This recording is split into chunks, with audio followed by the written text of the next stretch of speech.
Welcome to the deep dive.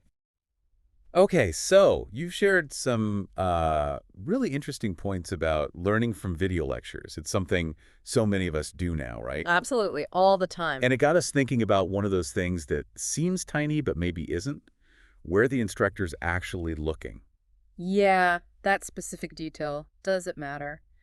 We're about to dig into some pretty solid research here. It pulls together a whole bunch of studies. It's called a meta-analysis. Right, like getting the big picture from lots of smaller studies. Exactly. So you get a clearer idea of what's really going on.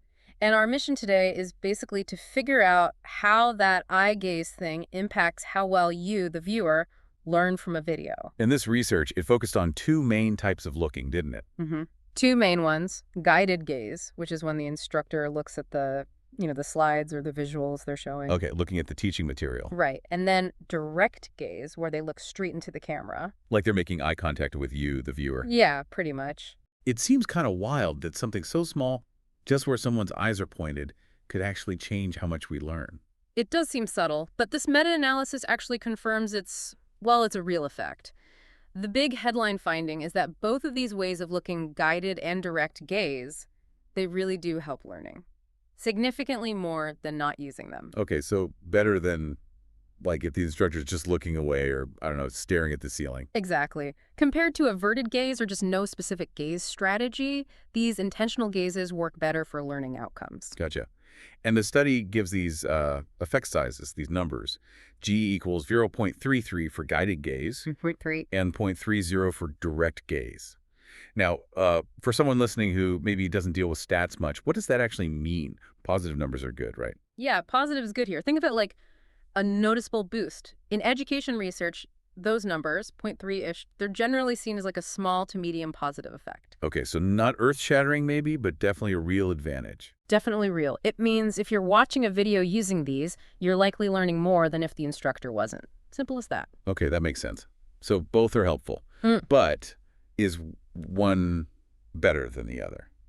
Or is it more complicated? Well, yeah, it gets a bit more nuanced. The research suggests they might work a bit differently. And even within guided gaze, there's an interesting finding. What's that? They compared fixed guided gaze, where the instructor only looks at the screen when explaining something on it, Okay, total focus on the visuals. versus shifting guided gaze, where they kind of look back and forth. Screen, then camera, then screen. Right, which you might think is better, maybe, to keep you engaged by looking back at you sometimes. That's what you'd instinctively think, yeah. Yeah. And lots of people probably do it for that reason, and this is interesting.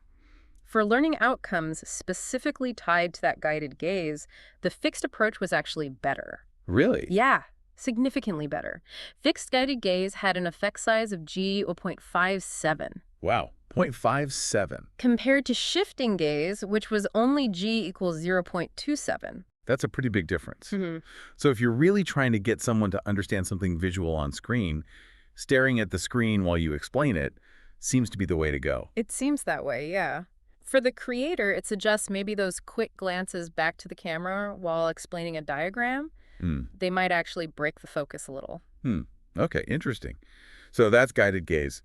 What about the other one, direct gaze, looking right at the camera? You said it has other benefits besides just the raw learning score. It does. The study found it affects other things too. One big one was something called perception of parasocial interaction. Parasocial interaction, Mm. right? That's a term for feeling like you have a connection or relationship with someone on screen, even though you don't actually know them. Exactly that. And direct gaze significantly increased this feeling. The effect size was G equals 0.34. That makes total sense. If someone's looking right at you, it feels more personal, more like they're talking to you. And I can see how that would make the whole thing feel more engaging, which is something our listeners care about. Definitely.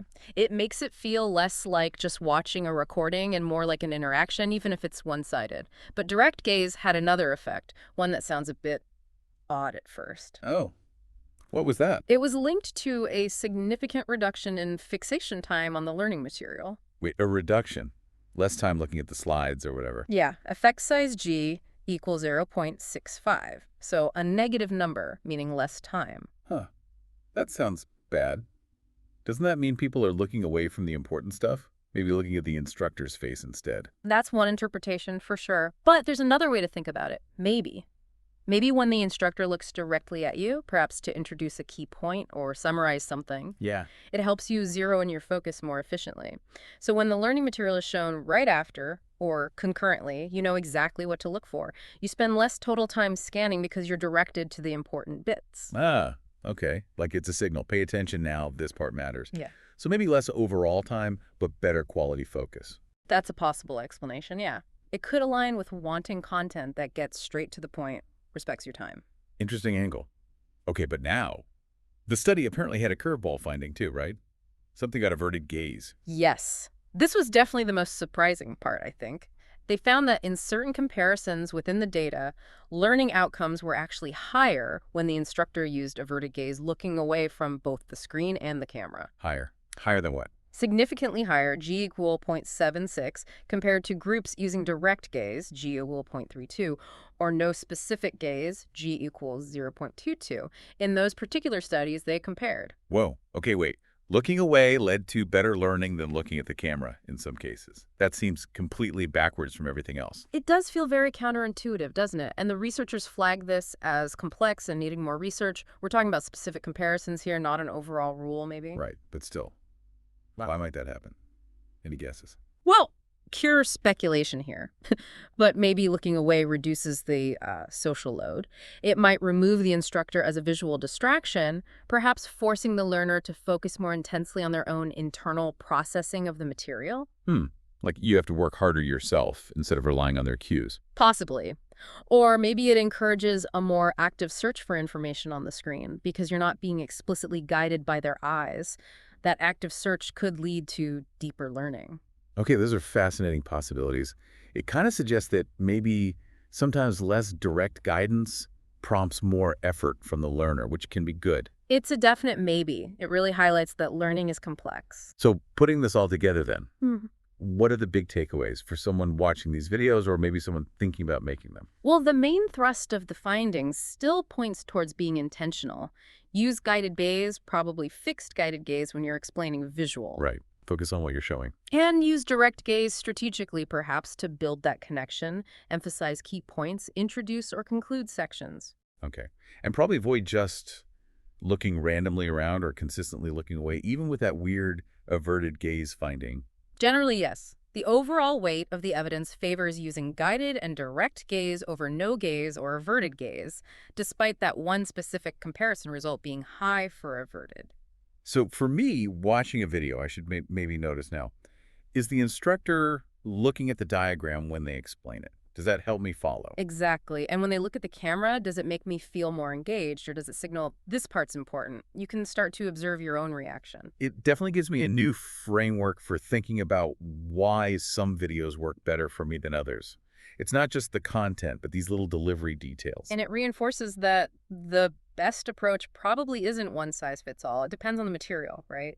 A complex visual explanation needs that guided gaze. Whereas maybe something more motivational or conceptual benefits from more direct gaze, more connection. Precisely. Okay, so to sum up this deep dive, instructor eye gaze seems like it's a subtle but surprisingly powerful cue in video learning. Definitely seems that way. Guided gaze, especially fixed, looks good for learning specific visual stuff. Direct gaze helps with feeling connected and maybe focusing attention. And that averted gaze finding, well, it's a puzzle.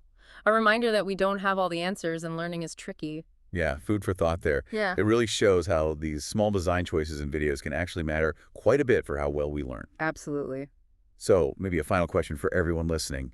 Thinking about this now, how might you look at online learning videos differently? What kind of gaze from an instructor actually makes you feel most tuned in and helps you learn best? Something to notice next time you're watching. Yeah, start paying attention to it. See what works for you.